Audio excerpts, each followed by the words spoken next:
Hey, salut les gens, c'est Race4, on se retrouve pour une nouvelle vidéo sur Microsoft Flight Simulator 2020 et aujourd'hui, petite reprise là sur Neofly, ça fait très longtemps que j'ai pas remis la main dessus, je me suis dit allez, faut s'y remettre un petit peu. Donc aujourd'hui, bah écoutez, on repart de Nantes, alors je sais pas trop si c'est là qu'on s'était arrêté la dernière fois, je sais que j'avais un petit peu joué en hors vidéo on va dire. Mais il y a très longtemps, pour rien vous cacher, je crois que depuis la dernière vidéo, j'ai quasiment pas remis la main dessus, peut-être une ou deux fois, et c'était il y a longtemps. Donc là, ça doit faire au moins un mois ou deux que j'ai pas fait de Neofly. Donc bah écoutez, on s'arrête, on était à 147 000 dollars, donc c'est plutôt pas mal. Aujourd'hui, on va transporter des passagers.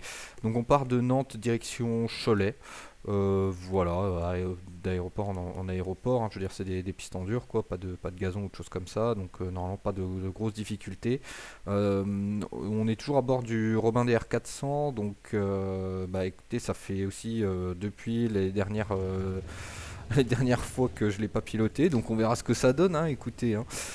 Donc bah écoutez là je vous ai présenté le vol, on va donc déjà préparer un petit peu tout, on va mettre le Skyforce Sim.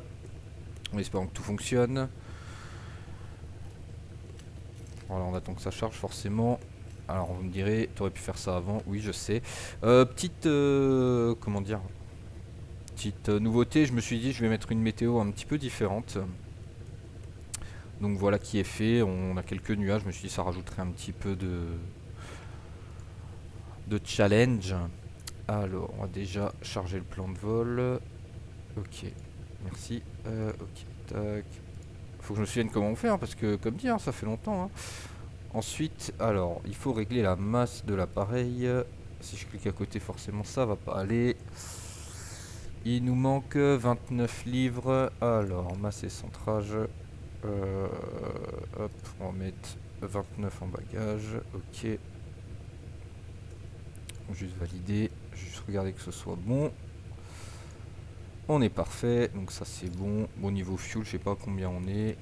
34%, ouais, c'est largement suffisant. Bon, de toute façon, on décolle toujours avec 50% avec le. C'est vrai que je fais jamais le carburant, j'avoue j'ai un peu la flemme. Écoutez, bah là visiblement on a tous les feux qui sont allumés. Alors par contre j'aimerais bien. Non, c'est pas ça que je veux, c'est les voyants du tableau de bord. C'est là, comme dit, ça fait vraiment longtemps que j'ai pas été sur le Romain DR 400 là. Phare de roulage, donc ça c'est bon, anti-collision. Réchauffage de la sonde Pitot. Non, écoutez, en termes de température, normalement on est plutôt bon. Là on a tout qui est bon. Interrupteur de la pompe à carburant. C'est vrai que je pense jamais à éteindre la pompe à carburant. C'est une habitude que maintenant j'ai pris avec le PA24. Je vous ferai une vidéo dessus si elle n'est pas déjà sortie avant. Ok, allez, on est parti. Donc on a bien les volets réglés pour le décollage, le trim aussi. Bon, ça c'est l'habitude, hein, quand on démarre Flight Simulator, je sais que c'est toujours réglé sur le Robin DR 400. Donc c'est vrai que je prends pas l'habitude de forcément le check. C'est une mauvaise habitude que j'ai pris plutôt. Ah, il cherche quand même à aller à droite là, c'est assez bizarre. On se bat un petit peu avec le palonnier. Alors comme d'hab, moi j'ai mon joystick qui est pas très précis, donc forcément, voilà. Donc on est en vol, ça devrait aller mieux. Alors on va mettre le suivi. Tac. On va dézoomer un petit peu. Ok, nickel. Vous voyez, donc comme d'hab, il me dit, hein, j'ai toujours pas activé les crashs. Bah, c'est vrai que suite, vous pouvez le trouver, hein, c'était un épisode où j'avais commencé avec un hélicoptère, ce qui n'était pas l'idée du siècle. Hein, déjà, je vous le déconseille fortement parce que sinon, en termes de mission, ça va très vite être très long. Et surtout que bah, niveau atterrissage, les hélicoptères c'est quand même un petit peu plus sensible. Donc c'est vrai que bah, j'avais crashé mon hélico et en fait, bah, tout de suite c'est détecté par Neofly. Et vous l'avez perdu complètement dans le mode carrière. Et puis bah si vous n'avez pas assez d'argent que vous pouvez rien vous racheter, bah finito pipo. Après on peut toujours passer par de la location je crois ou des choses comme ça, mais bon c'est pas sensationnel donc ok, bon bah écoutez, petit décollage qui est fait. Bon je vous ai pas fait le tour de l'appareil, hein, vous connaissez, hein. De toute façon on est toujours à bord voilà, du même appareil, hein, toujours la même couleur. En plus la couleur est bloquée par Neofly, il faut le savoir. Si vous mettez une autre livrée en fait Neofly détecte pas que vous êtes dans le bon appareil et du coup bah enfin, il vous détecte pas le vol, quoi. Donc c'est comme si vous faisiez la mission dans le vide. Donc voilà, petite chose à savoir. Je pense qu'on peut rentrer les volets. Alors quand je tourne cette vidéo, je viens de passer vite fait à l'aérodrome de Absheim, là, qui est à côté de chez moi. J'avais envie de me balader un peu, d'aller marcher, et puis je me suis dit, bah tiens, autant aller là-bas. En général, je me gare sur le parking qui est tout devant, et puis en fait, tout le long, il y a une allée en fait où il y a plein de parkings suivant les hangars. Je vous montrerai peut-être une fois en vidéo. Je crois que je vous l'ai déjà présenté d'ailleurs. Et donc ouais, je vais souvent marcher le long, je fais un ou deux allers-retours là, histoire de voir les appareils, et puis après je rentre, ça permet de faire une petite balade. Puis c'est assez sympathique hein, d'être toujours dans cet environnement. Il y a beaucoup d'ULM qui volent, qui font des petits vols d'entraînement ou des choses comme ça. Donc souvent il y a des touch and go, des machins, donc ça permet d'avoir pas mal de voir pas mal d'aéronefs tourner, quoi. Alors pas mal de circulation aérienne. Et en plus aujourd'hui il y avait un événement qui était un événement, je pense, caritatif. C'était quelque chose avec sourire, je sais pas quoi. J'ai pas eu le temps trop de prendre les infos, mais en tout cas il y avait un événement, ce qui fait que du coup il y avait pas mal de monde et ça volait beaucoup. Donc c'était plutôt agréable, c'était plutôt stylé. Je regrette pas d'y être allé pour le coup. Donc voilà, bon bah écoutez, on s'est aligné. Alors on va encore dézoomer un petit peu puisque là on est en vol rectiligne. Alors visiblement il n'y a pas trop de vent, pourtant il y en avait pas mal là au niveau de la piste avant, mais là pour l'instant ça a l'air d'aller. Et puis là on a Nantes là derrière à gauche, là tout ça là c'est Nantes, là tout ce qu'on voit là-bas. Voilou, et nous on va en direction du coup de Cholet. Donc bon, on est avec des passagers, bon normalement ça rajoute pas trop de difficultés, c'est juste au niveau de l'atterrissage, faut faire attention, c'est un peu comme l'émission avec des cargos fragiles, enfin des chargements fragiles, pardon, je suis un mix anglais-français là, avec des chargements fragiles. Voilà, faut être un petit peu, faut vraiment être doux. Bon déjà faut être doux en temps normal, mais je veux dire ça, quand on a de la marchandise classique, bon c'est moins, on perd moins de points de mémoire, ou je sais pas trop, enfin en tout cas j'ai souvenir que là faut faire un petit peu plus attention, donc on essaiera de soigner un petit peu notre atterrissage. Je trouve que c'est assez sympa de voler avec une météo un peu différente, là vous me direz ce que vous en pensez. Bon forcément c'est moins beau, du coup on profite moins des couleurs etc de MSFS. D'ailleurs ça me fait penser, là j'ai activé le Map Enhancement, donc, puisque j'ai moins de lag en ce moment là, donc je me suis dit bah allez autant l'activer.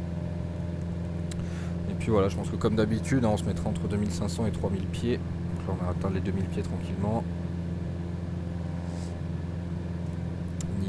Niveau moteur, ouais, on est à peu près bon. On est à la limite, mais ça m'a l'air bon.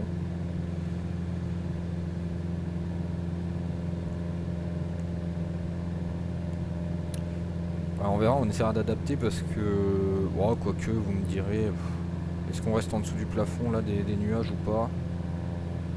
Oh, je pense que...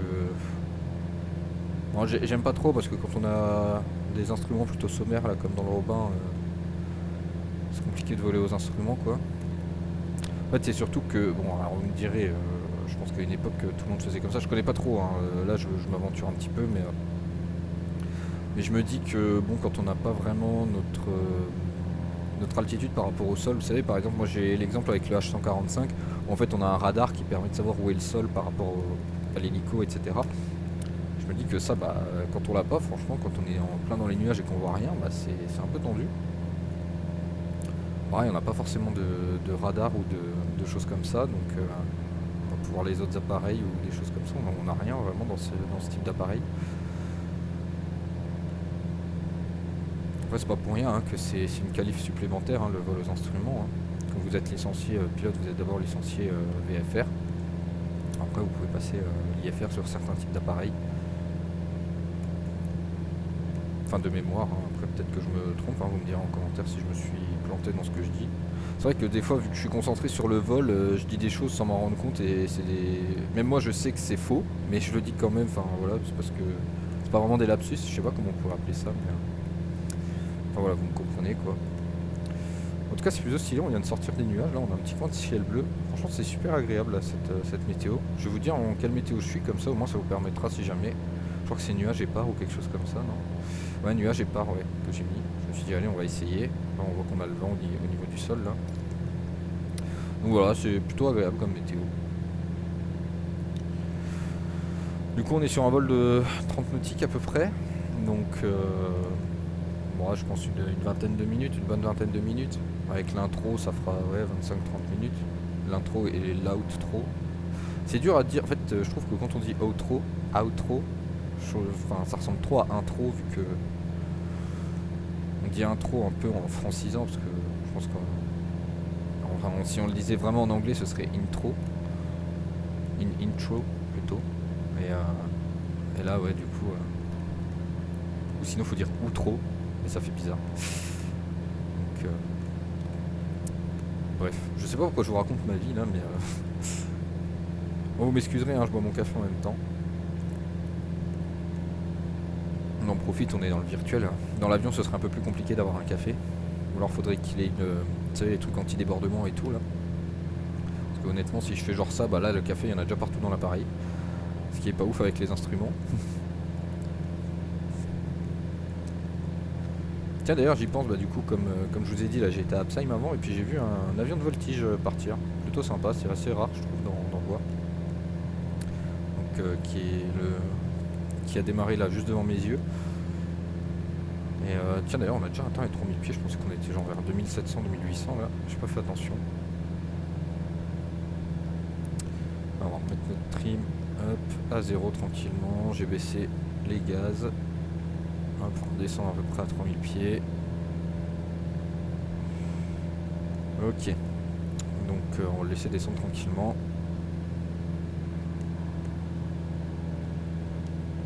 Ah, il cherche à remonter là.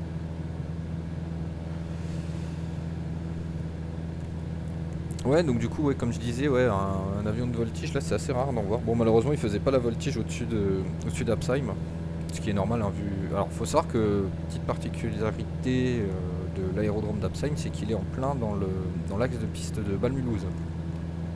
Donc niveau trafic aérien et tout, c'est assez dense. À mon avis, ça doit être assez tendu. Mais du coup, ouais, c'est vrai que bah, pour faire de la voltige, c'est pas l'idéal. Je pense qu'il doit s'éloigner un petit peu, aller au-dessus d'une forêt ou quelque chose là. Là où il y a, enfin, hors des circuits classiques.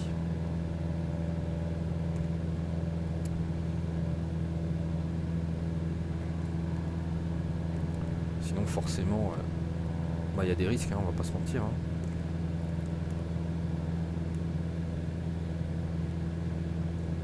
J'aime bien voler à 3000 pieds, je sais que je me répète parce que je le dis souvent dans mes vidéos, mais je trouve que c'est la bonne altitude où en fait on est assez haut pour limiter finalement enfin, la majeure partie des dangers. Et puis ça reste relativement bas pour bien profiter du paysage, etc. Une autre altitude que j'aime bien, c'est vers 6-7 000 pieds, parce qu'on a vraiment l'impression d'être assez haut et de quand même voir finalement plutôt bien le paysage et de profiter de certaines choses. Alors par contre, j'ai mal réglé ma trim là, je viens de voir. Niveau gaz, on est à 2450 tours, ça me paraît cohérent, mais à peu près une vitesse de 100 nœuds, c'est plutôt pas mal. On doit augmenter un petit peu là, puisque j'ai retrimé.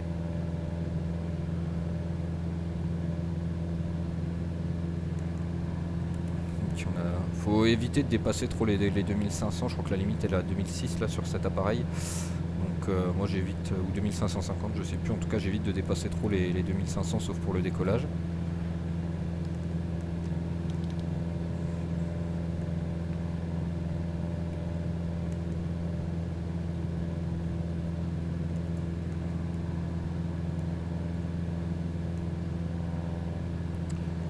Bon, en tout cas, ça fait plaisir de reprendre en main ce petit Robin là, l'air de rien. Tiens, d'ailleurs, j'ai appris une chose, enfin, j'ai appris, surtout que ça m'était sorti de la tête, mais c'est vrai que Robin Aircraft a été liquidé, je crois, je sais plus si c'est en 2021 ou en 2023, maintenant j'ai un doute. Enfin, il n'y a pas si longtemps que ça. Mais du coup, bah, il n'y a plus de Robins qui sortent des usines, quoi, puisqu'il n'y a plus d'usines. Donc, c'est assez triste. Hein. C'était vraiment, je pense, c'est les appareils qu'on le voit le plus dans les aéroclubs. Franchement, je pense que c'est l'un des premiers appareils que j'ai connu en termes d'aviation générale, quoi. Et en fait, c'est parce qu'ils sont facilement reconnaissables avec leur bout des ailes là, en V. Là, je trouve plus le mot maintenant. Pas coupé. Bon bref, hein, vous m'avez compris. Et donc c'est vrai que c'était des avions, bah, quand vous êtes petit, hein, moi vous parle de ça, je vais avoir 6-8 ans. Hein. Je commençais sur FSX à l'époque, et donc c'est vrai que du coup c'était à la date de sortie de FSX, hein, vous irez voir. Il a dû sortir vers 2010. Ah, je devais avoir quand même 13 ans alors. Ah oui, j'étais quand même déjà plus ou moins âgé. Enfin bref, c'est vrai que je devais rentrer au collège, donc parce que c'est au collège que j'ai eu mon premier ordi, donc avec FSX. Avant j'ai commencé FSX sur l'ordi de mes parents, mais pendant une courte période, puisque très vite quand mes parents ont vu que je passais mon temps là-dessus, ils se sont dit qu'ils pouvaient pas utiliser leur ordi du coup. Même s'ils me limitaient beaucoup le temps, hein, attention, hein, parce que je passais pas des heures et des heures, mais je passais peut-être 1 heure, mais grand max 1 heure par jour, et puis pas tous les jours. Sur FSX, et c'est vrai que eux, quand ils avaient besoin de l'ordi pour aller voir un truc, c'était un petit peu embêtant, surtout qu'à l'époque les ordis, c'était pas des foudres de guerre, hein, je vous parle de ça, comme dit, on est aux alentours des années 2010, on n'est pas sur les ordis de maintenant. Et donc très vite j'ai eu, alors c'était une vieille tour des années 90, hein, mais qui avait été remis un petit peu au goût du jour. Et puis je me souviens, j'avais un gros écran cathodique. Bon, je l'ai pas gardé longtemps, hein. Et puis des vieilles enceintes pareil des années 90. En fait, on avait récupéré ça de quelqu'un de la famille qui se débarrassait de son ordi, qui s'est acheté quelque chose de beaucoup mieux, mais c'était un vieil ordi qui traînait chez lui, quoi. Et du coup, vu qu'il cherchait à s'en débarrasser, mes parents se sont dit bon voilà, pour FSX ça suffit. De toute façon, j'avais que ça, hein, vraiment pas d'accès à internet, rien, hein. Donc voilà. Et ouais, et du coup c'est vrai que c'est l'un des premiers avions que j'ai voulu, parce qu'à l'époque les mods étaient pas mal gratuits sur FSX. L'un des premiers avions que j'ai voulu avoir sur FSX, c'était le Robin. Alors à l'époque c'était les DR221, qui était en train classique, pas en train tricycle comme le DR400. Et du coup j'avais eu le Robin DR221, pardon.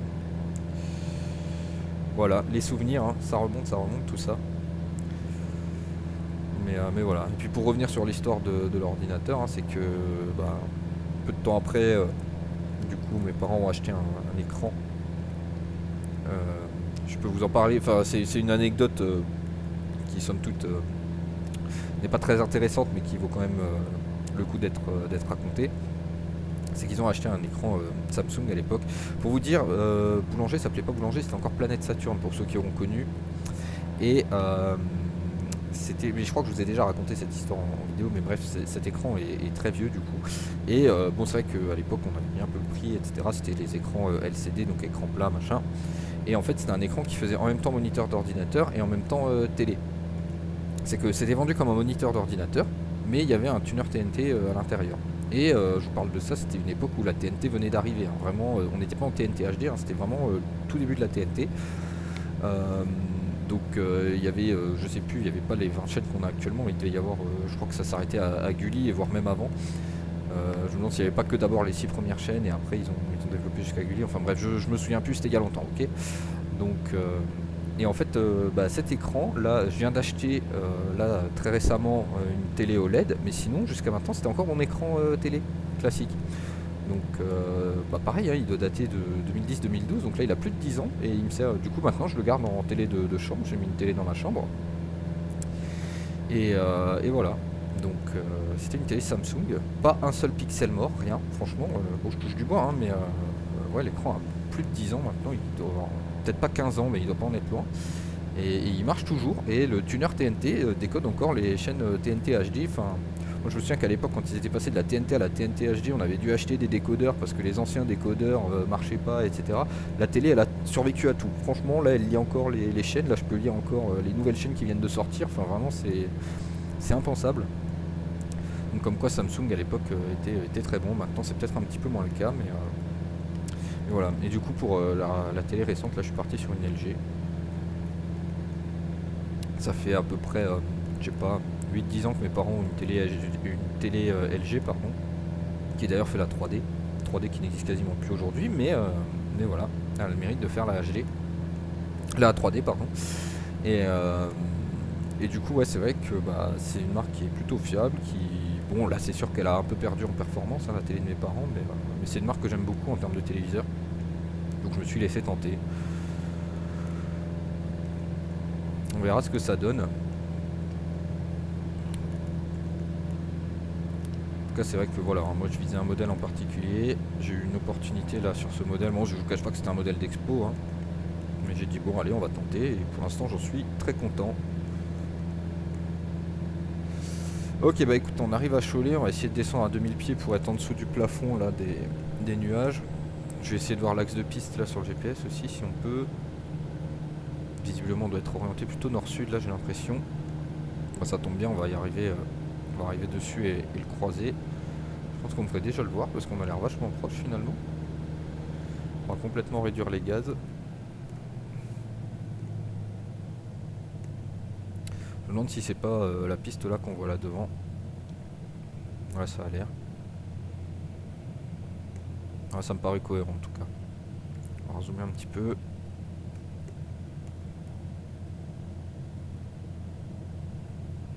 J'essaye de me repérer par rapport à la route, mais je vois pas du tout la route. Là on a le petit village, la route qui passe dedans qui doit être là, ok. C'est bizarre, on va pas... Ah si, là elle est l'autoroute, ok. On la passe déjà. Ok, on va remettre un petit peu de gaz, là on est en dessous des 2000 pieds.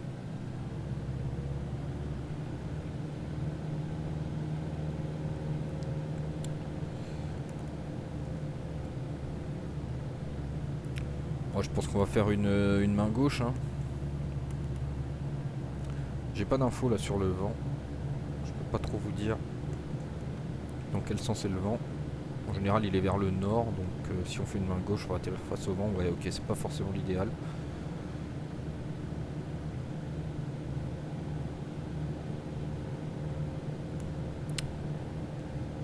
Je sais plus s'il est vers le nord ou s'il vient du nord. Bon allez, vous savez quoi, on va se lancer un peu de challenge, ce sera la vidéo des challenges, on va se faire une main droite. J'ai pas l'habitude de faire des mains droites parce que vu qu'on pilote à gauche en fait, on a une meilleure vue sur la piste quand on fait une main gauche. Ok bon là visiblement il n'y a pas de trafic au sol, enfin en tout cas sur la piste.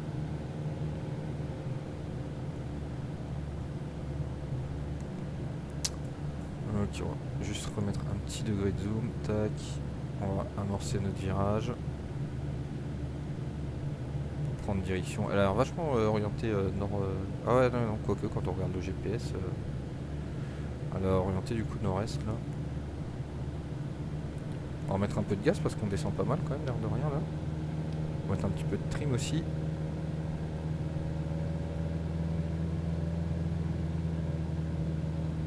Peut-être un peu beaucoup là.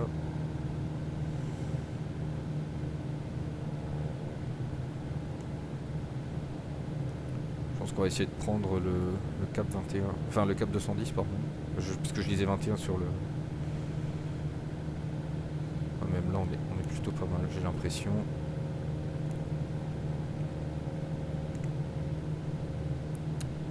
Ok, on va déjà sortir un cran de volet, ça permettra de ralentir un petit peu l'appareil. Et on sortira les deux crans quand on sera en approche finale. Bon je sais, hein, moi je pilote un peu à l'instinct, hein, je vous ai déjà dit, j'ai pas pris de cours de pilotage ni rien. Tant qu'on arrive à faire à peu près ce qu'on veut, j'estime que... Voilà, pour moi ça reste un jeu, hein, je suis pas pilote dans la vraie vie. Si on veut une vraie simulation, je suis pas sûr que Microsoft Flight Simulator soit le plus poussé. Quoique, bon, il a quand même gagné un petit peu en réalisme, hein, on va pas se mentir, mais par rapport aux derniers opus. Mais c'est vrai que bon, je pense qu'il doit y avoir des simulateurs un peu plus aboutis, en tout cas j'espère.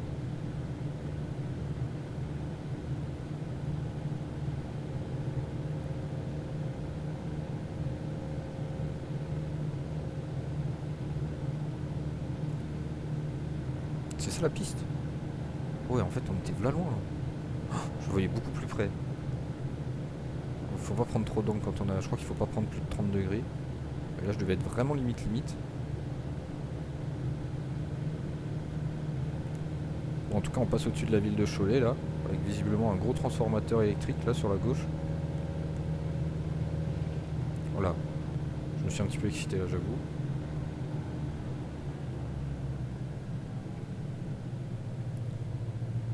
Je crois que du coup là maintenant je suis allé un petit peu loin. Oui effectivement. Je suis tellement concentré là sur ce sur ce transformateur électrique que finalement j'ai pas fait gaffe où j'allais. Bon c'est pas grave, on arrive quand même à plus plus ou moins se recentrer. Allez, reviens. Voilà, j'ai l'impression on tape un peu dans le vent là. On est relativement beaucoup très bas. Allez, c'est pas grave, on va rattraper, vous inquiétez pas. Allez hop, reviens. Merci. On va mettre un peu de trim encore là. Forcer un peu moins sur le manche.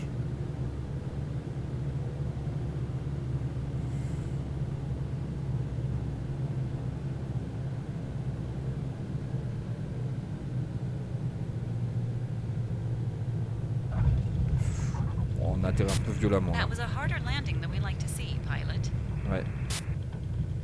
Ouais, j'avoue. C'était pas le meilleur atterrissage qu'on ait fait, hein. Je suis désolé. Après, il y a un peu de vent hein, parce que je suis obligé de mettre pas mal de palonniers à droite là. Donc...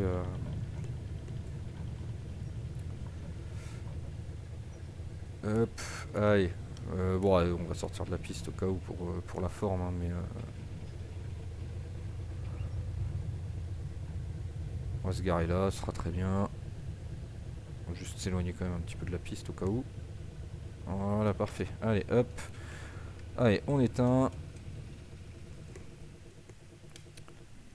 Ok, bon ben good. Good. Voilà notre petit Romain DR 400 là.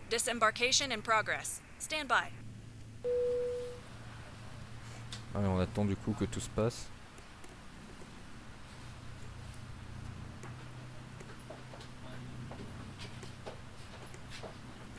Et on va voir combien on a gagné d'argent. Parce que c'est quand même le nerf de la guerre. J'ai l'impression que les bruitages Neofly sont plus forts. Vous me direz ce que vous en pensez. Il y a eu des mises à jour hein, depuis, hein, vous vous doutez bien. Hein. Je vous fais pas l'historique, mais il y a eu quand même pas mal de mises à jour. J'ai l'impression que le son est plus clair aussi. Et du coup, j'ai pas fait attention à ce qui était marqué. Je sais pas s'il y avait déjà marqué l'argent. Ah, il y a même des bruits. Ah non, ok, il y a un avion qui décolle. Ah mais, depuis quand il y a du trafic? Oh, c'est la première fois que je vois du trafic. Mon dieu. Je l'ai pas vu celui-là par contre. Bah heureusement qu'on est sorti de la piste hein. Ok, bah du coup j'ai pas fait attention à combien on a gagné. Ah bah c'est marqué là, 3000. Parfait. Eh bah du coup je pense qu'on a atteint les 150 000. Bah écoutez, vous savez quoi, on va voir ça rapidement. Oui, on est à plus de 150 000 $. Yes, on y est. Bon, c'est un petit cap certes, mais voilà. Un petit pas pour l'homme, mais un grand pas pour l'humanité. Bah écoutez, moi j'espère que cette petite vidéo là sur Neofly et sur Microsoft Flight Simulator vous aura plu. C'était l'occasion de remettre un petit peu la main dessus et puis on a découvert que finalement j'avais pas désactivé le trafic sur, MSFS. Donc bah voilà. En attendant, bah écoutez, j'espère que cette vidéo vous aura plu comme je l'ai dit. Moi je vous dis à très bientôt pour une prochaine vidéo. Prenez soin de vous, prenez soin de vos proches, c'est important. C'était Race4, salut!